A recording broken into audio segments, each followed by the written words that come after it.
Hey, Dan Passarelli here. Good morning, afternoon, evening, whatever part of the world you're in. I'm glad you're here.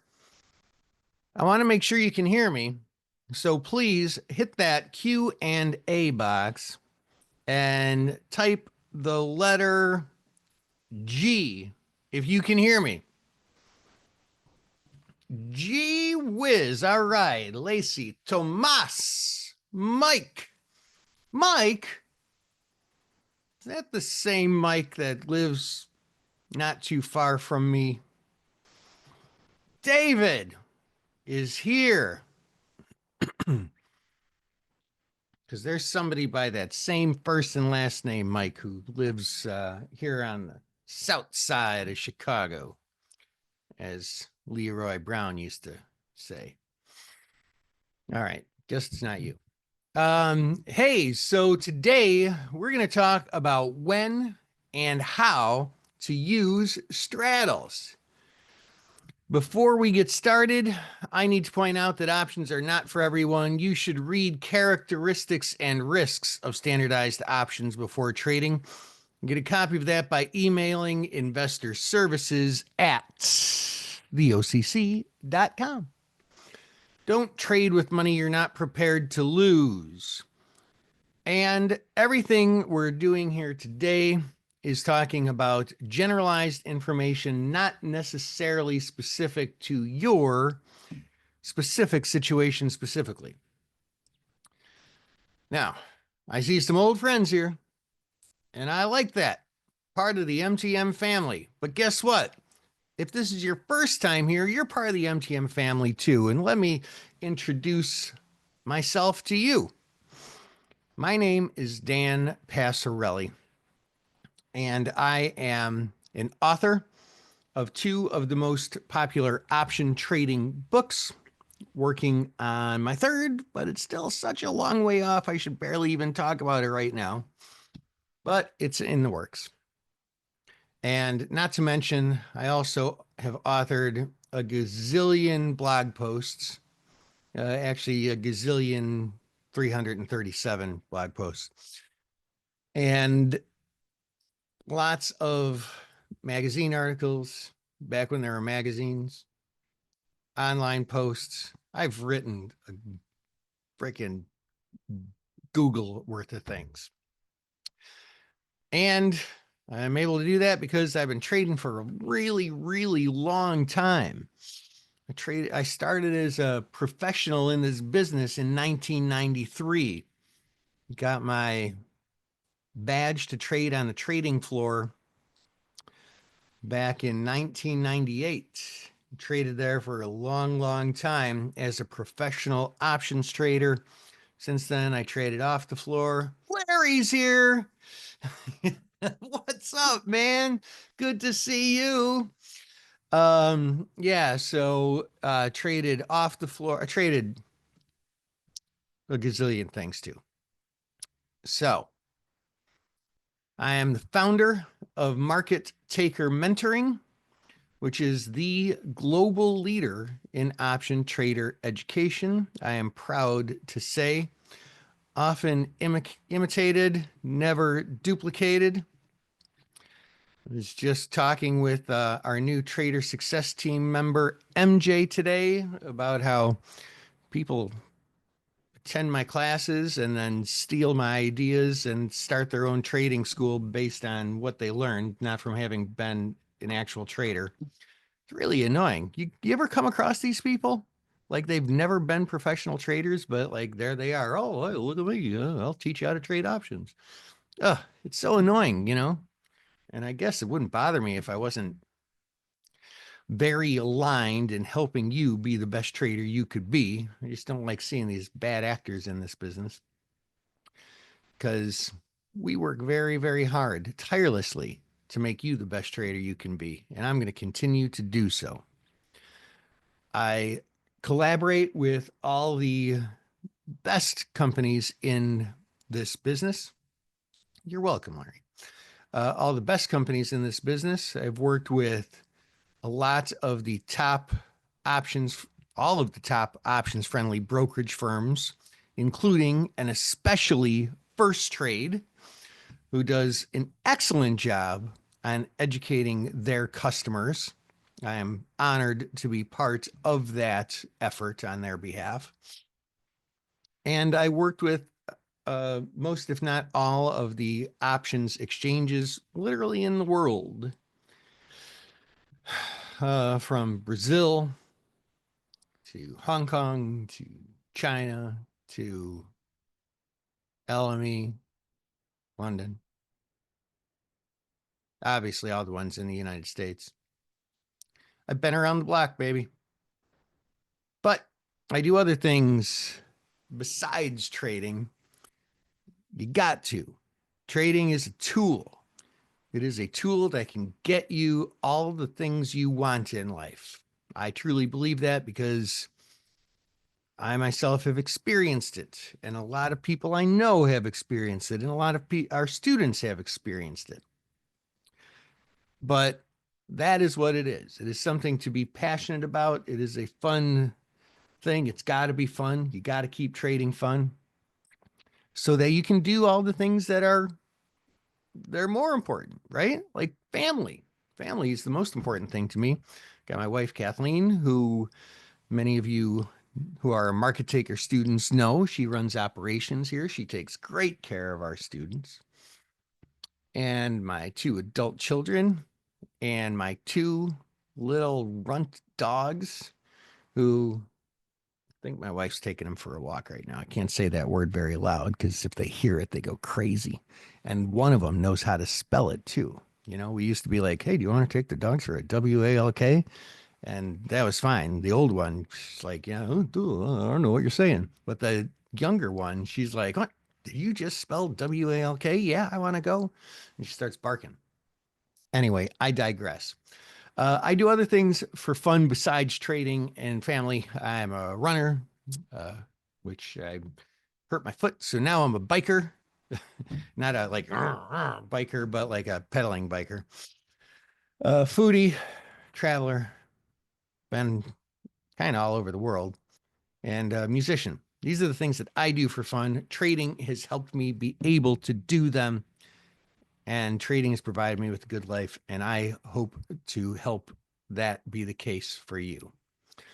So, in addition to everything we talk about today, I want to continue to help you, and I want to make it the most efficient use of your time and money so you can start off with a lot of our free resources that we have at markettaker.com. Markets as in stock market, taker as in take what is rightfully yours, 2 T's in a row, markettaker.com. Just go all the way over to the right-hand side here and click on join free. And that's where you get all our free resources. Great place to start. All right. Now let's talk turkey. It reminds me, I'm kind of hungry. We're going to get some Jimmy John's for lunch today.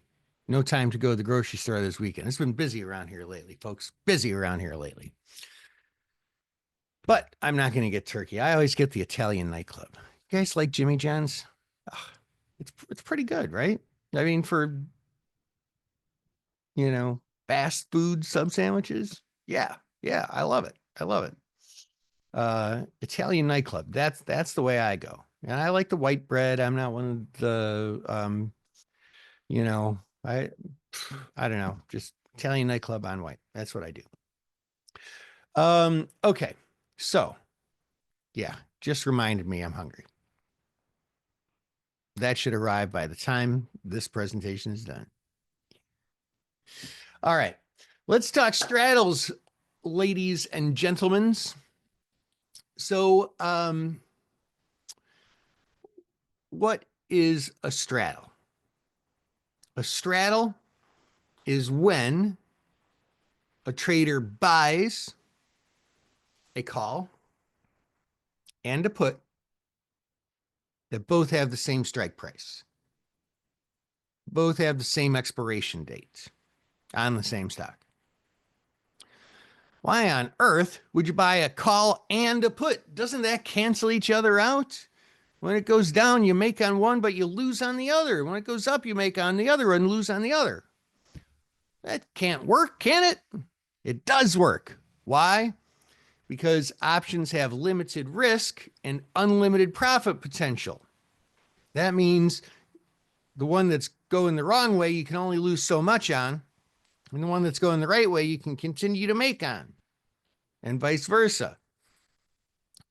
The market's going down in this stock, you continually make on the put, but you can only lose so much on the call.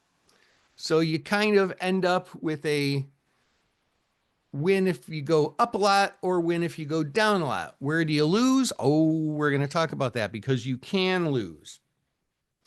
How do you lose? Well, let's talk about that. First of all, what is the most you can lose when you buy an option? These are things that all option traders should have just ingrained in the membrane, right?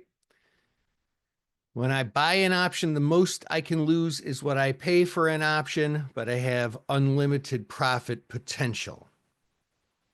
Technically, that's only true with the call. With the put, it's practically unlimited. I mean, it's limited, but you know, the stock can only fall to zero. But if it falls to zero, you're going to make so much money, it's going to feel like you just made unlimited profits. So, okay, you can only lose what you pay for it. Now, here you're buying a call and a put, so you can lose the amount you paid for the call and the put. Okay, so far, so good, right? So far, so good. How do you lose money on options? Okay, well, it can go the wrong way, and we already talked about that, right? That's the cool thing about straddles is that the more it moves, the more you can make. That's a function really of positive gamma. That's not in the presentation, I don't think. Write it down. Positive gamma. That makes your deltas go your way. But don't buy that. Well, oh, there's lots to unpack there, Larry. I'm not usually I delete the comments that I answer. I'm gonna hold that one up there because I want to talk about that, Larry. That's an important one. How do you lose money from long options? It goes the wrong way, but when it goes the wrong way on one, it goes the right way on the other. Anybody? How do we lose on straddles? Anybody? Who's going to be quick here? That's right. It stays flat. Bingo. It stays flat.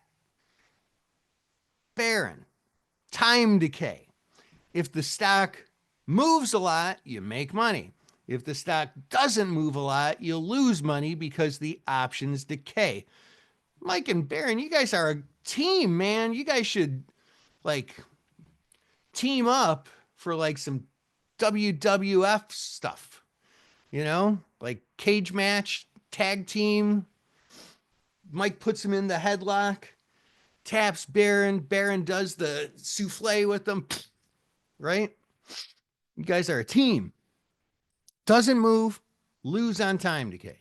Okay, so the most we can lose is what we pay for both options.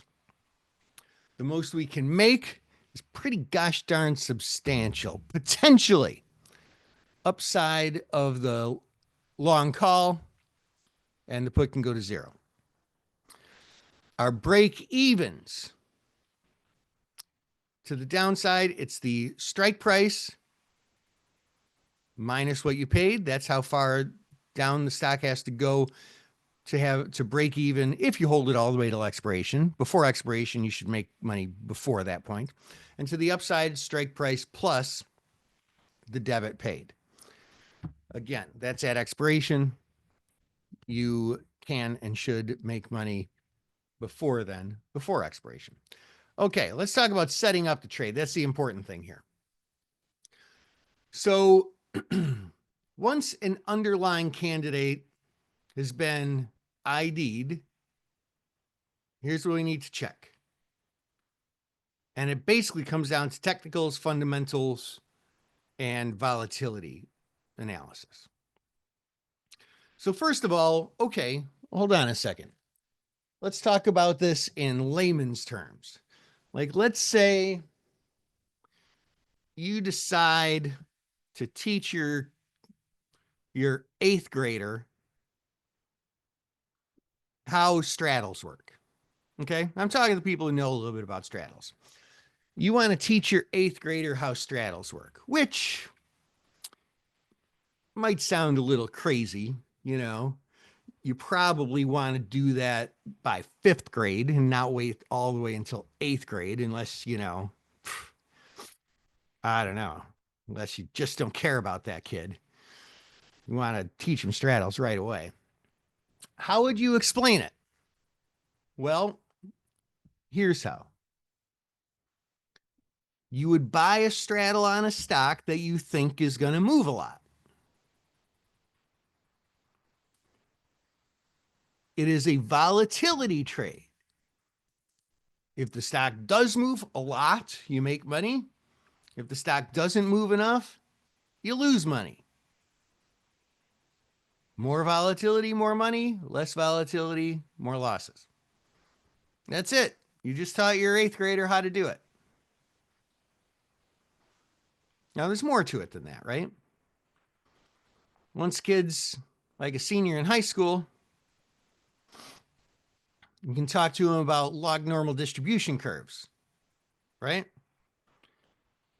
They might teach that stuff in high school these days. I know they stopped teaching history and economics. We don't want American children learning about those things. Don't want that, right? But they do still teach mathematics and science, the STEM stuff, which is important too. So, log normal distribution curve means what? Well, if you're explaining that, you know, go back 4 years to the 8th grader again. Log normal distribution curve means most of the time stocks don't move a lot. Some of the times they move a lot. Rarely they move a super lot amount. So we are starting off with something potentially difficult here. This is a trade that makes money when the stock moves a lot and loses money when it doesn't move a lot. But stocks don't move a lot, but sometimes move a lot. It's kind of the opposite position of what typically happens. So what does that mean? That means straddles are tough to trade, especially if you don't really know how to do it. If all you know is the explain to an 8th grader how straddles work, hey, if stock moves a lot, you make money. If it doesn't move a lot, you lose money. If that's all you know, you're going to lose money because most of the time they're not going to move enough. So straddles are, and I want to be very clear about this, I freaking love straddles, but you have to use them very sparingly. They typically are a challenge to trade. I'd go as far as saying they typically don't work.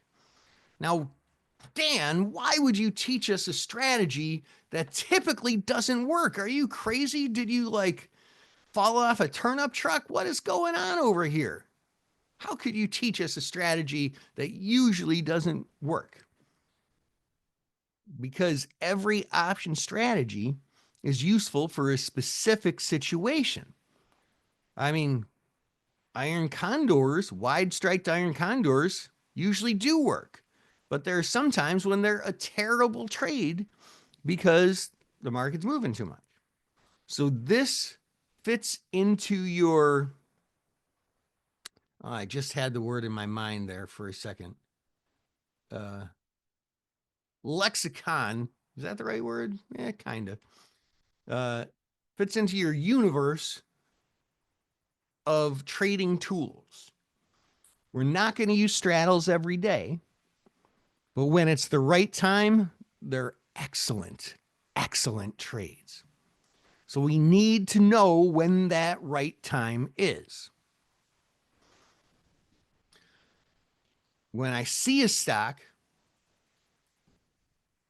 that I believe is a candidate, it looks like, hey, I think this stock is going to move a lot.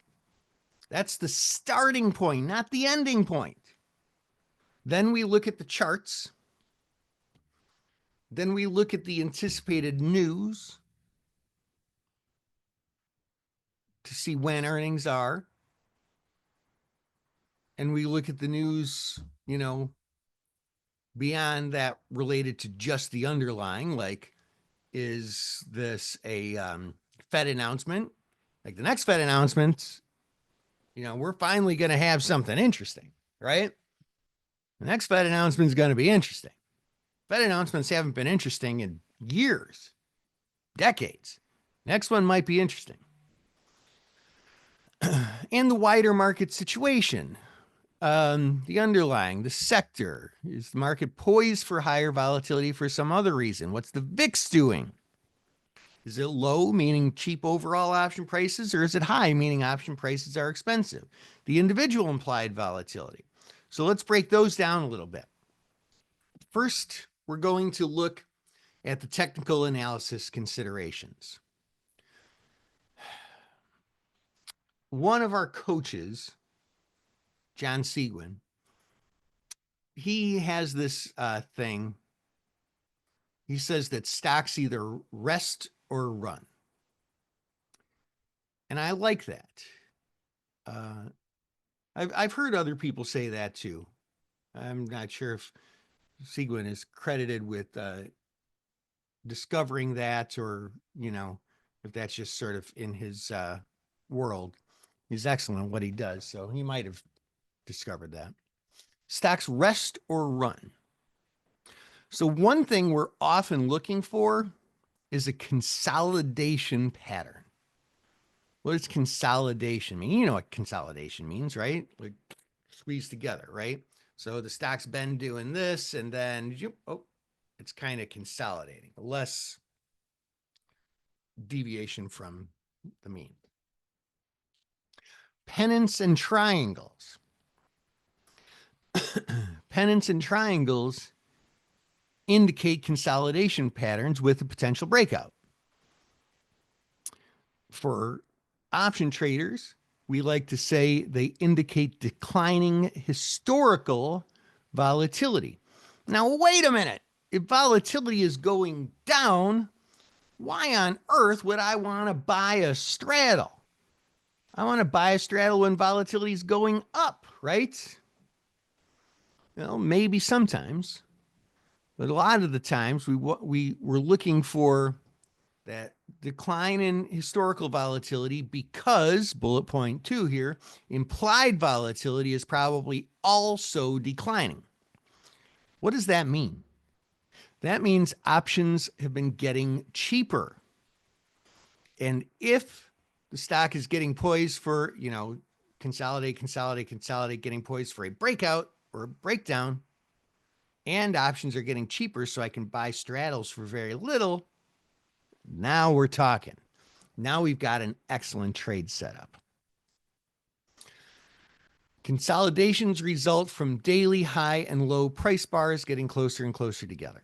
Okay, so we also want to go, what does Mike say here? Mike says it works better when you buy a straddle 2 weeks before earnings so that the underlying stock will tend to go higher in volatility towards the earnings day, right?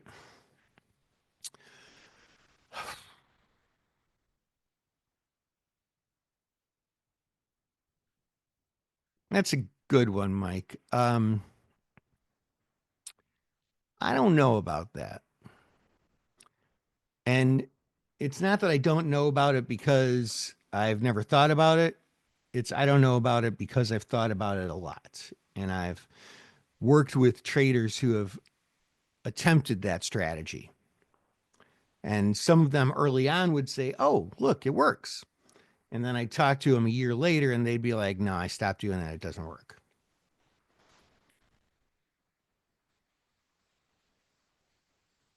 And the reasons why it potentially might not work is because, well, there's one more thing that we're going to talk more about in a second, implied volatility. Implied volatility is how cheap or expensive the options are. What Mike is referencing is when we're getting closer to a volatility event like earnings, most of the time, you're going to see implied volatility go up, which is great. It makes the price of the straddle go up. So then you don't even have to hold it through earnings, right? You just sell it when it went up because of implied volatility. Well, we also have theta working against it.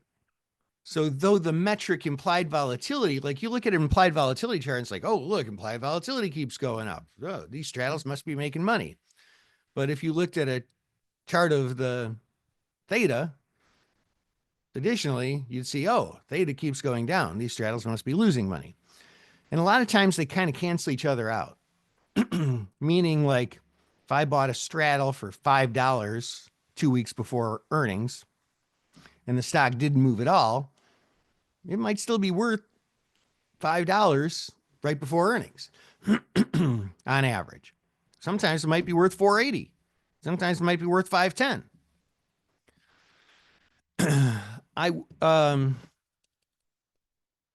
We do have a strategy that honestly it's still being tested. John Kamisic has tried it. John's our head coach. He's an ex-Goldman guy. And he's had a great deal of success with some option buying strategies going into earnings. But I don't want to share them right here until I can confidently say that, yeah, I know they work. I've made money on them. But in order for me to help you the most, I only tell you things that I know 100% for sure work. So I don't know, Mike. Keep testing it. And if you have found like a nuance to it that you know works, email me. I think you know where to find me, I think. Right? Dan@markettaker.com.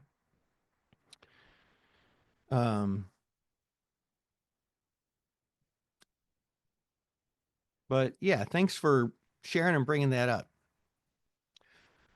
Okay. So our technical analysis, a lot of the time we're looking for consolidation because consolidation tends to lead to a breakout. Rest tends to lead to run. Now, what if there is a news event pending?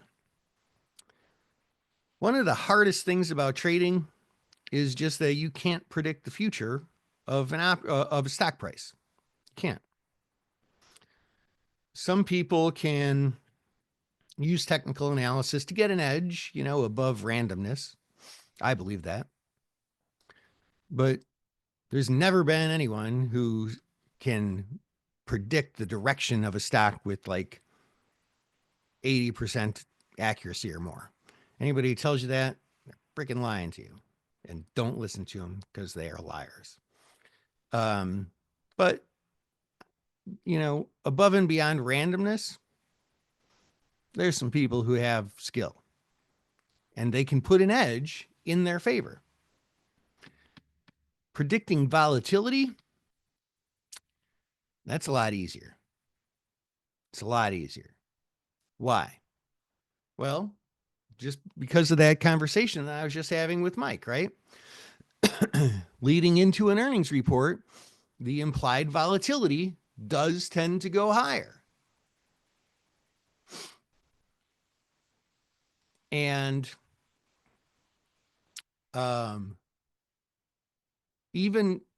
a lot of times it's even earlier than 2 weeks. And sometimes it's less, but 2 weeks probably about right. But sometimes it's they build up for a month. Something like Amazon or something, or Apple, implied volatility starts like a month earlier. Other news. Some company just signed a big contract, like Oracle who's got, just signed a couple $1 billion contracts and they're like booked up for years in advance. That's going to affect the stock price and it's going to affect volatility. A drug got approved or, legal action got ruled on. All these things matter. Now here's what's tricky. We like to buy, in theory, in advance of these things. But in practice, most of the time the options are priced out. The implied volatility has gone up so much that even though we can make money on that gamma, we can lose so much on implied volatility that it balances it out. This is the tricky thing about straddles. Straddles are an advanced strategy because people oversimplify them and they have poor expectations. William says, as an aside, I like selling straddles or strangles over earnings. Sell the day before, buy to close the day after, trying to take an advantage. The fact that realized vol is usually less than implied. Usually look at historical earnings moves. Yeah, I love it, William. As everyone who has been with us for a long time here on the Tuesday Market Taker / Firstrade webinars, you know that I have an earning strategy. It's similar to what you're talking about, except I use time spreads because I like to have a hedge just from the times where it's a real crazy doozy of a earnings event. But yep, I like the way you're thinking. And it's something that I've been trading for years and years. And tell me if you've noticed this, William, because if you look at the numbers, you'll see that this is true. Over the last few quarters,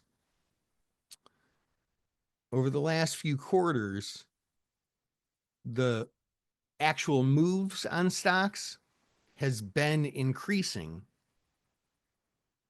over earnings. So that strategy, yours and mine, still work, but they're harder now than they used to be. I don't know if you've been trading for a long time and noticed that or not, but they are hard. They have been getting increasingly harder. Still work, but been getting harder. But maybe that's just a temporary thing. It could be this quarter it starts trending back to how it used to be and they get easier.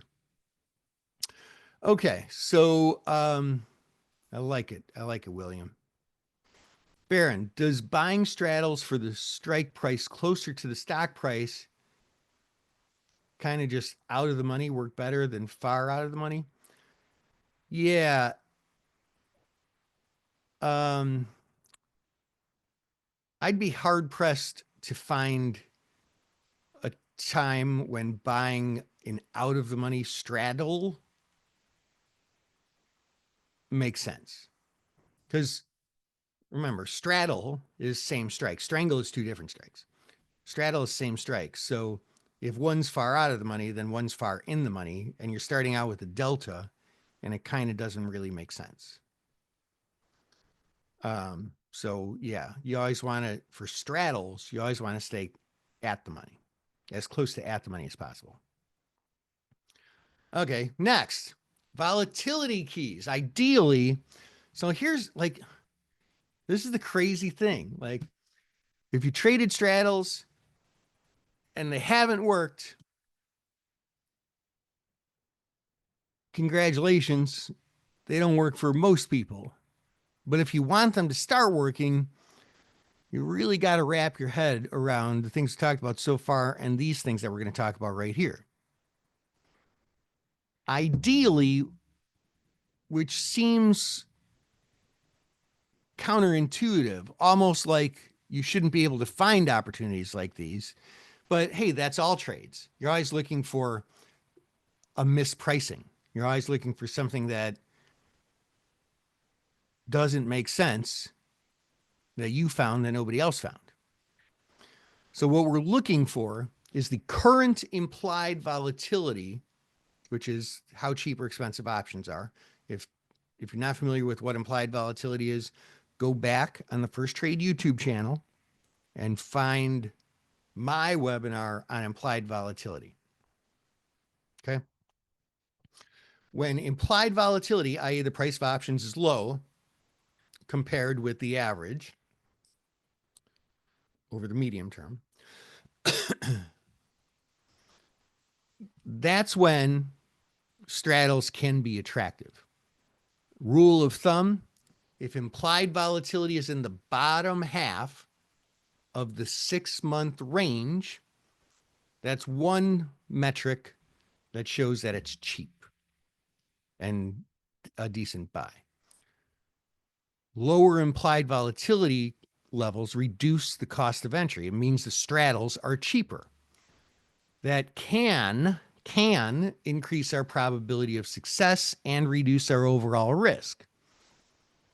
But you know what they say, if it's cheap, it's probably cheap for a reason. So we're not only looking for cheap volatility. A lot of times volatility is cheap because the stock just isn't moving and there's no sign of it moving in the near future. So we're looking for that sweet spot, that mismatch where, hey, looks like this stock could increase in volatility and implied volatility is really cheap. Hey, it shouldn't be that way. Now I just found a great straddle. So as far as the Greeks go, straddles we're always going to want to do as close to at the money strikes as possible so that we are delta neutral. Our delta is close to zero. What does that mean? It means we don't really have a directional bias. Gamma, positive gamma is how we make money. Positive gamma means when the stock goes down, our short deltas get bigger, make money at a faster rate. When the stock goes up, long deltas get bigger. We make money at a faster rate. That is gamma. And gamma is highest for at the money options. So we want those at the money options. The stock price moves away from at the money. Our out of the monies can only lose so much. Our in the monies become 100 delta and we start making money fast. But when gamma is highest, so is time decay. That is the inherent trade-off. Like I said, these puppies are tricky. Gamma gives the power to exploit movement, and theta is what you pay for that power. Whew. That's a strong, profound statement right there. If you're taking notes, write that down. Gamma gives the power to exploit movement. Theta is what you pay for that power. Vega. When you buy options, you get positive Vega. Now, I haven't mentioned Vega in this class yet, have I? Vega means, well, positive Vega means if implied volatility goes up, options get more expensive, which means you make money if you bought them. When implied volatility goes down, Vega means options get cheaper, which means you lose money if you bought them, but they become a cheaper buy if you haven't bought them yet. So we can exploit changes in implied volatility, and that is also highest for the at the money, which is where we want to focus our efforts. So all this stuff sounds great except the theta part, right? At the monies have increased negative impact due to too long options. It's highest at the money, and the shorter term options, the higher the at the money theta also. So what we always want to do is buy more time than we need. We want to buy 3 times as much time as we think we need. Hey, I think in the next week, this stock's going to make a big move. Okay, I'm going to buy a 3-week straddle. Hey, I think in the next month, this stock is going to make a pretty big move. Okay, I'm going to buy a 3-month straddle. That will bring your theta down. Brings your gamma down too. But if you get a big enough move like you think, doesn't matter. All right, let's talk about trade execution. Time to expiration. We need the time to be right, but not so much that the cost, i.e. theta, is high. So before announcements are made, always be aware of the historical volatility versus the current implied volatility levels. In a perfect world, we want implied volatility to be below historical volatility. That makes sense? We want how much the stock is actually moving to be more than what the options implied the future actual movement would be. Another just little nuance to exploit to actually make this finally work for you. So we want maybe a 2 to 4 month out window. That's about typical for me. You can stick to the 2 to 4 month window rule, or you can stick to the 3 times as much time I think I need rule. We always look to exit as quickly as possible. If it's 4 months to expiration, we better be out by the time 3 months is over. If it's 2 months to expiration, you probably ought to be out by the time a month is over. Because once you get into that final month, theta starts increasing faster and faster and faster. So let's say we're looking at, actually, before we even say we're looking at a stock like Marathon, right? This is a crazy darn stock. In a month, it went up. Just in the month of July, I went from about 15 and a half to over 21. That's like a 30% move. So that could be great. That's not a consolidation type stock. That is a, wow, it's already moving a ton stock. I need to see how much the options are. Let's look at this one, TSSI. This one whips around a lot too. Here it's down 30 some percent, up 50%. And, 2 days, 3 days makes not a consolidation, but does it make sense? I don't know. We've got to look at the price of the options versus what we believe the expected move could be. So let's say in this situation, we could buy 5 of the whatever expiration, 30 strike calls, and the stock is around 30 at the time. Buy 5 of the 30 strike, not calls, straddles at $12 on August 6th. So this is about a 7-week option. We can buy them at $12 each. Now look, as much as with straddles, there's a lot of stuff you got to know, and there's a lot of analysis you have to do. You've got to know your Greeks inside and out if you're going to make money with straddles, and you got to look at it. You got to know your implied volatility inside or your volatility of options, implied and historically, how that works inside and out if you're going to make money with straddles. But, well, not really but, and I want to show you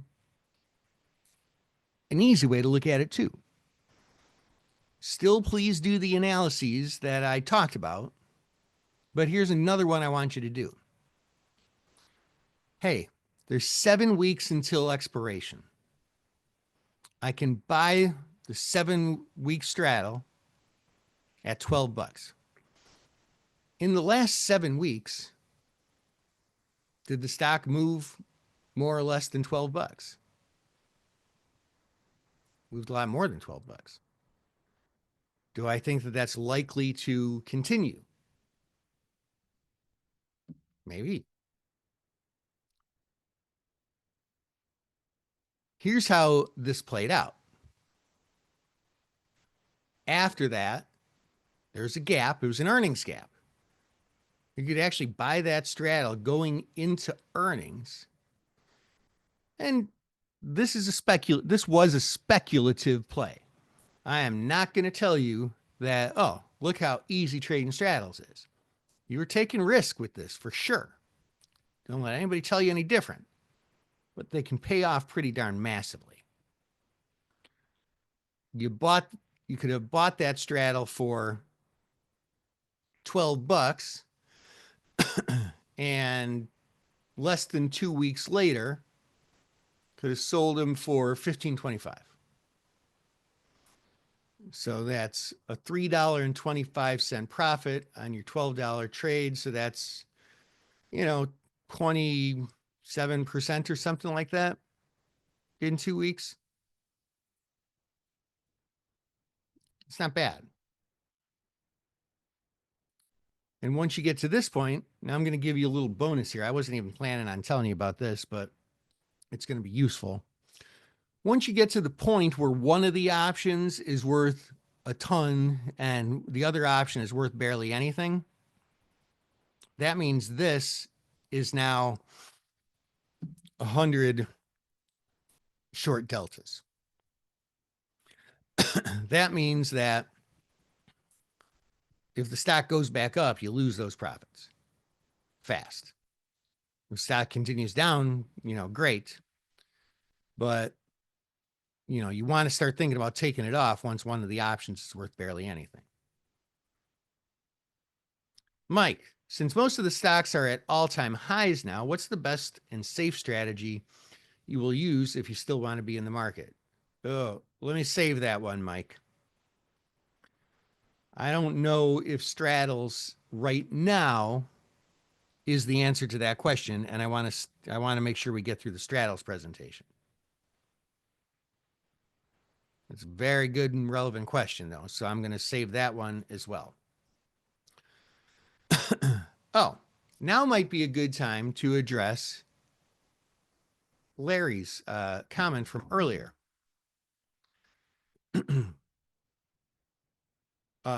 Well, he said, don't buy them. I think he was talking about how do you make money with straddles, right? Don't buy them. So there is another nuance with options that comes into play with straddles that is something that must be overcome, meaning you really got to screen these straddles. And that is this. On average, statistically, options are overpriced. You'll hear some people say the only way to make money in option trading is to sell them.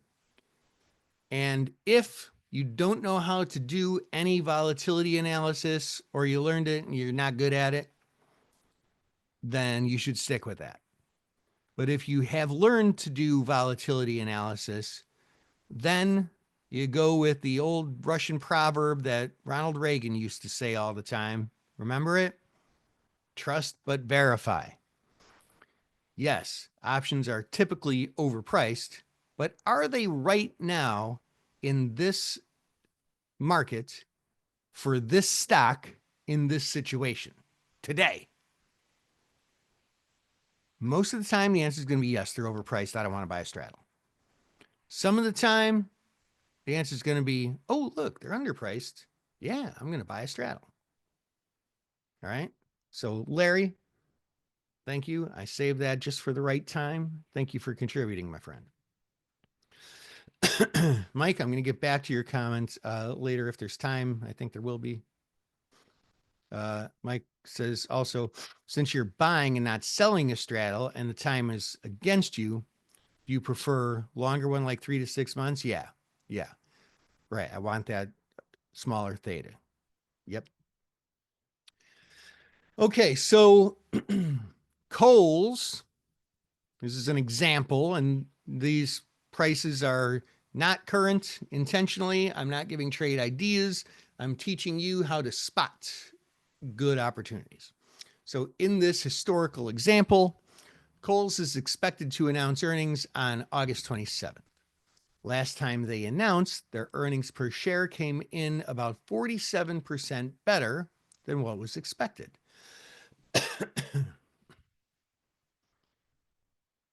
Which is a lot.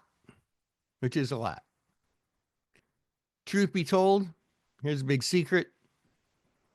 Companies usually beat expectations. I personally believe it's just this game that Wall Street analysts play. Otherwise, every Wall Street analyst is bad at their jobs because they're always underestimating. The next earnings report is coming out soon.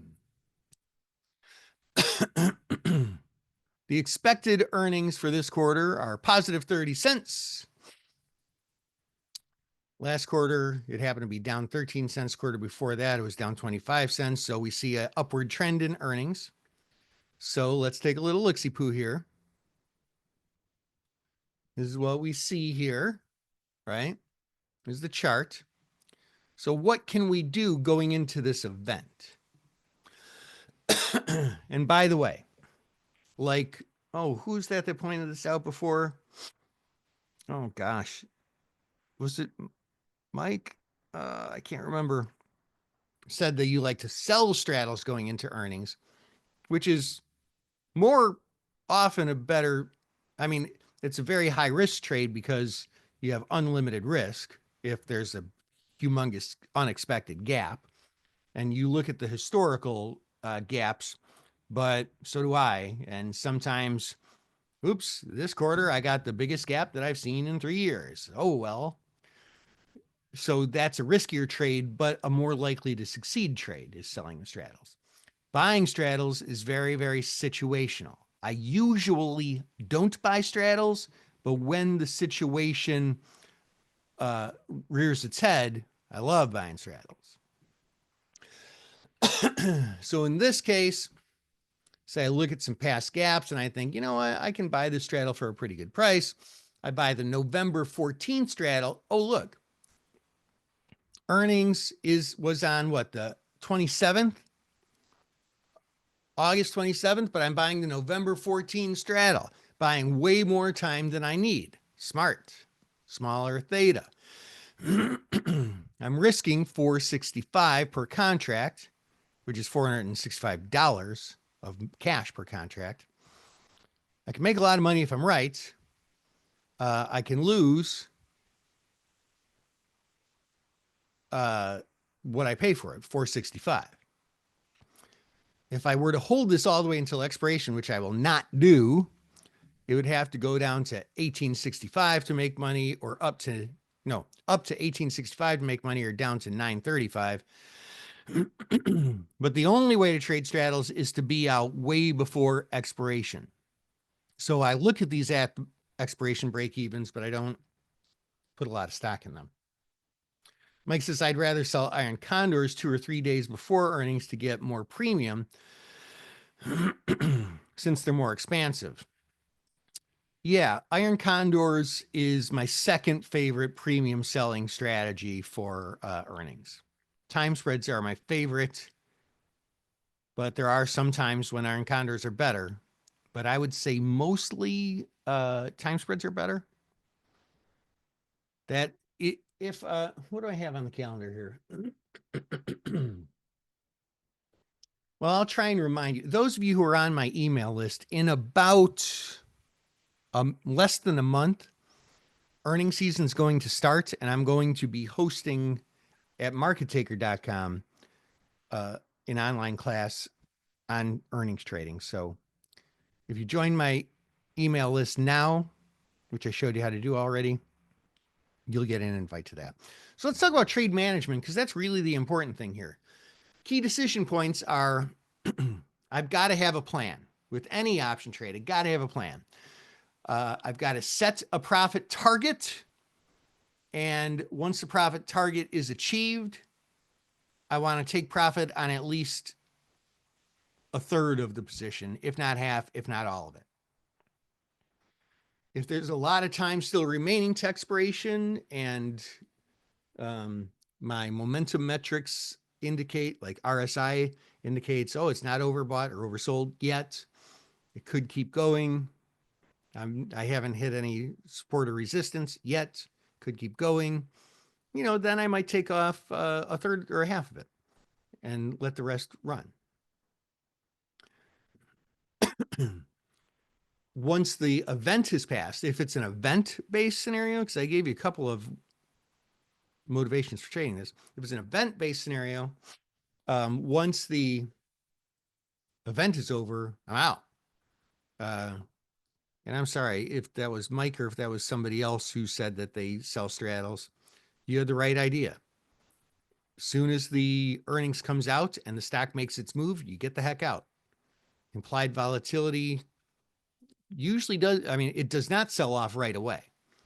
Depending on the stock, depending on the move, depending on the situation, implied volatility could collapse within an hour or it could take all day.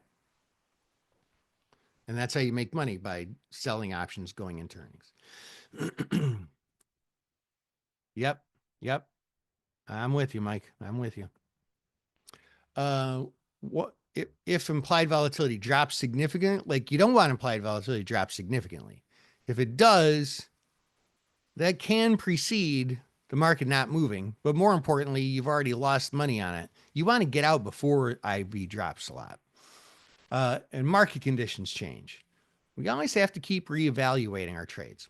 Possible actions: close total positions, close just the profitable side. In that example where like the put was worth a ton and the call's not worth anything, I could just close the profitable side and play with the rest of the money. I never play with money, but I mean, I could leave it in play, I guess is what I mean.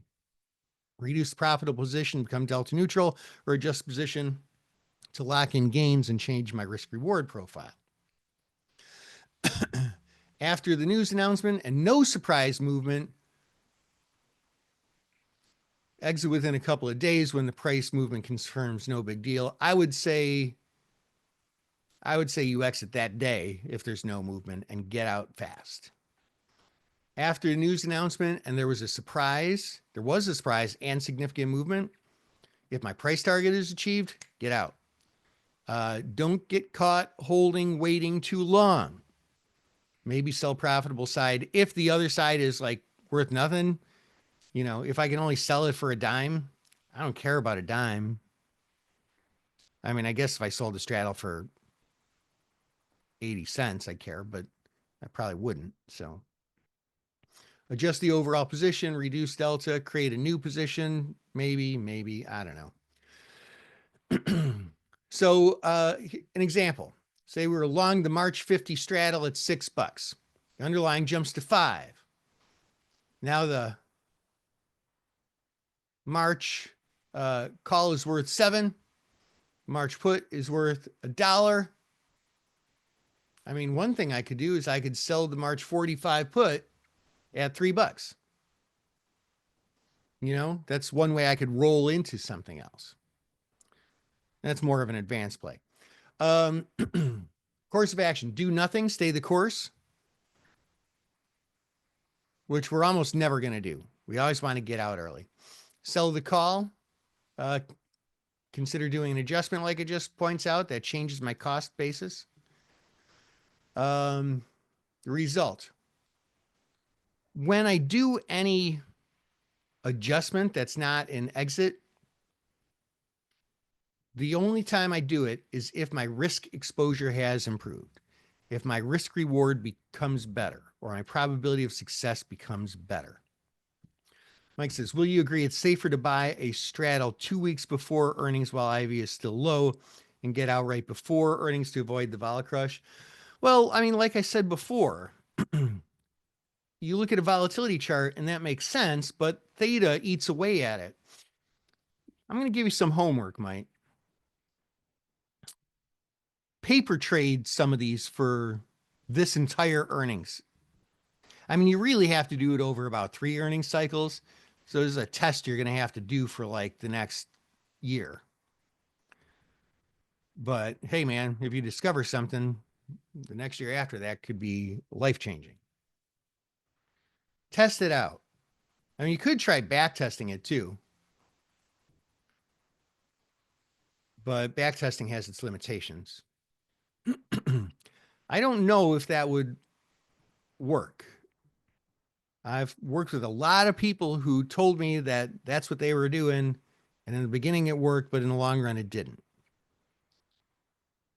So I'm not saying you're wrong. I'm saying look at it. I want you to be right. There's probably a nuance, a filter or an additional scan that you're going to have to use to make that work. Blah, blah, blah, blah. Straddles and strangles can be exciting to trade, but they can be very challenging psychologically, man. um, you're taking on it's death by time is how you lose money, right? You lose money on theta. So it's death by time, a slow and painful death. That's how you lose money with these. So waiting and waiting and waiting as time goes by can be very, very dangerous, but sometimes you have to. The trading plan, we talked about that. Maintaining some flexibility to react, adjust, and exit is important. So we don't want to be afraid to lose money. You trade straddles, you're likely to have more losing trades than winning trades, but your winning trades can be massive. All right, that's all we have for today, friends. Next week, we're talking about option trading mistakes. Don't make these option trading mistakes is the title of the class. That's an important one. I will see you then, friends. Have a great rest of your day. Trade smart. Talk to you next time. Bye.